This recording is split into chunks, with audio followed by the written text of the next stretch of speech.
Assalamualaikum warahmatullahi wabarakatuh. Halo adik-adik hebat, jumpa kembali dengan Bapak dalam channel Kelas Pasyam. Kali ini kita akan kembali membahas matematika SMP kelas 9, yaitu kekongruenan dan kesebangunan. Kita akan fokus membahas kekongruenan dua segitiga. Nah, pada video sebelumnya kita sudah bahas apa sih yang dimaksud dengan kongruen. Jadi dua bangun ya yang mempunyai bentuk dan ukuran yang sama itu disebut kongruen. Misalnya di sini ada dua bangun segitiga, itu segitiga ABC dan segitiga DEF. Di sini keterangannya ya, sudut B dan sudut E ini adalah dua sudut yang bersesuaian atau yang memiliki posisi yang sama. Kemudian AC dan DE adalah dua sisi yang bersesuaian, memiliki posisi yang sama. Sehingga di sini bisa kita tuliskan ya, untuk sisi-sisi yang bersesuaian, sisi yang pertama kita bisa tuliskan di sini sisi AB dan sisi DE adalah sisi yang bersesuaian. Kita lihat di sini AB bersesuaian dengan DE. Kemudian sisi yang kedua atau pasangan yang kedua itu sisi BC dan sisi EF. Sisi BC bersesuaian dengan sisi EF, dan pasangan berikutnya itu sisi CA bersesuaian dengan sisi FD. Sisi CA bersesuaian dengan sisi FD. Selanjutnya untuk sudut-sudut yang bersesuaian, yang pertama, pasangan pertama itu sudut A dan sudut D ya. Sudut A dan sudut D ini adalah dua sudut yang bersesuaian. Sudut yang kedua adalah sudut B dan sudut E. Sudut B dan sudut E, dua sudut yang bersesuaian. Dan pasangan yang ketiga adalah sudut C dan sudut F. Sudut C bersesuaian dengan sudut F. Nah, jika kedua bangun ini adalah dua bangun yang kongruen, berarti untuk sisi-sisi yang bersesuaiannya untuk pasangan AB dan DE ini memiliki panjang yang sama. Berarti AB itu sama dengan DE, atau panjang AB sama dengan panjang DE. Berarti untuk pasangan ini juga sama, panjang BC sama dengan panjang EF. Begitu pula pasangan ketiga ini sama juga, panjang CA sama dengan panjang FD. Sedangkan untuk sudut-sudut yang bersesuaian, karena dia kongruen, berarti besar sudut A dan sudut D juga itu sama. Berarti besar sudut A sama dengan besar sudut D. Begitu pula pasangan berikutnya ya. Besar sudut B sama dengan besar sudut E, dan pasangan ketiga itu besar sudut C sama dengan besar sudut F. Nah, sehingga di sini kita bisa tarik kesimpulan ya, syarat yang dipenuhi agar dua bangun segitiga dikatakan kongruen ya. Di sini ada dua. Yang pertama, sisi-sisi yang bersesuaian itu sama panjang. Kemudian yang kedua, sudut-sudut yang bersesuaian sama besar. Nah, karena segitiga ABC dan segitiga DEF memenuhi syarat atau dua syarat ini ya, maka segitiga ABC dan segitiga DEF itu dapat dinotasikan dengan simbol seperti ini. Ini dibaca segitiga ABC kongruen dengan segitiga DEF.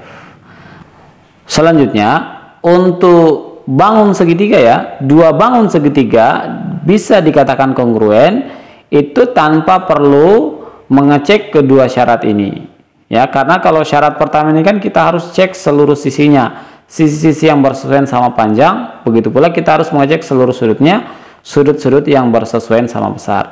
Nah, di sini kita bisa menggunakan beberapa kriteria tanpa perlu harus mengetahui semua panjang sisi dan semua besar sudut.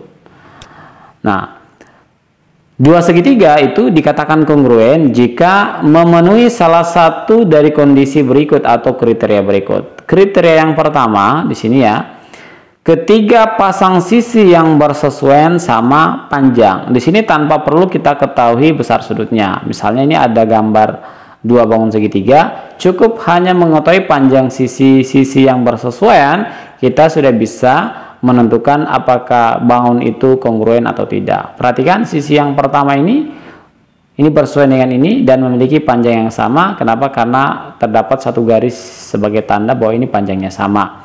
Kemudian sisi berikutnya, sisi yang ini bersesuaian dengan posisi sisi ini. Ini adalah dua sisi bersesuaian yang sama panjang juga, karena di sini terdapat dua garis. di sini juga terdapat 2 garis. Kemudian sisi yang ketiga ini bersesuaian dengan sisi yang ini. Dan panjang sisinya sama karena ada tanda 3 garis di sini juga ada tanda 3 garis, berarti panjang sisinya sama. Nah, untuk kriteria ini karena hanya kita perhatikan sisi-sisi yang bersesuaian saja, maka kriterianya kita bisa sebut sisi. Ya. Kriteria yang kedua, 2 pasang sisi yang bersesuaian sama panjang dan sudut yang dihimpit sama besar. Jadi ada 2 pasang sisi yang bersesuaian sama panjang dan sebuah sudut yang dihimpit sama besar. Kita cek di sini ada 2 pasang sisi yang bersesuaian. Sisi yang pertama ini memiliki panjang yang sama, sisi yang kedua ini memiliki juga panjang yang sama. Dan terdapat satu sudut yang dihimpit oleh sisi, berarti sudut yang ini sama besar dengan sudut yang ini. Nah, di sini kan tandanya sama ya, satu lengkungan, berarti ini dikatakan sama besar. Nah, untuk kriteria ini kita kenal dengan sisi, sudut, sisi ya, karena ada sisi, kemudian ada sudut, terakhir ada sisi. Kriteria yang ketiga, 2 pasang sudut yang bersesuaian sama besar dan sisi yang menghubungkan kedua sudut tersebut sama panjang. Cara ceknya perhatikan ada 2 sudut yang bersesuaian sama besar. Sudut yang pertama ini bersesuaian dengan sudut ini dan besarnya sama karena ada satu lengkungan di sini. Kemudian sudut yang kedua ini bersesuaian dengan sudut ini. Di sini juga ada tanda 2 lengkungan yang sama, artinya besar sudutnya sama. Kemudian terdapat satu sisi yang dihubungkan oleh kedua sudut ya, ini sisi yang bersesuaian, ini juga dikatakan sisi yang sama panjang ya, karena ada 3 tanda garis, di sini juga ada 3 tanda garis. Nah, untuk kriteria ini kemudian kita kenal dengan sudut, sisi, sudut. Sudut, sisi, sudut.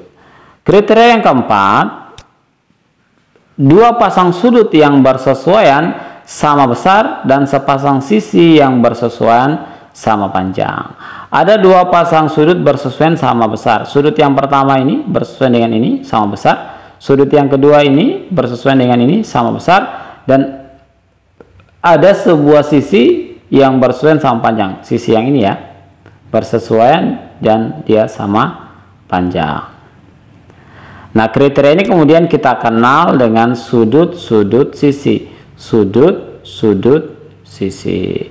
Selanjutnya kriteria yang kelima ini khusus untuk segitiga siku-siku. Yang namanya segitiga siku-siku pasti punya sudut siku-siku ya. Jadi terdapat sudut siku-siku dan sisi miring yang bersesuaian itu sama panjang. Perhatikan sini ada sudut siku-siku, posisinya bersesuaian. Kemudian terdapat sisi miring dan sisi miringnya ini sama panjang. 3 garis, 3 garis. Nah, jika 2 bangun segitiga tersebut memenuhi salah satu dari kelima kriteria ini, maka dapat kita pastikan bahwa 2 bangun segitiga ini adalah kongruen. Nah, agar lebih paham kita akan coba membahas 2 buah contoh ya. Contoh yang pertama di sini, perhatikan gambar di samping. Nah, ini pertanyaannya, buktikan bahwa segitiga ABC kongruen dengan segitiga EDC. Segitiga ABC kongruen dengan segitiga EDC. Lanjut ke bagian B ya. Perhatikan gambar di samping. Di sini ada gambar sebuah bangun layang-layang ya, yang dibagi 2 dengan garis putus-putus.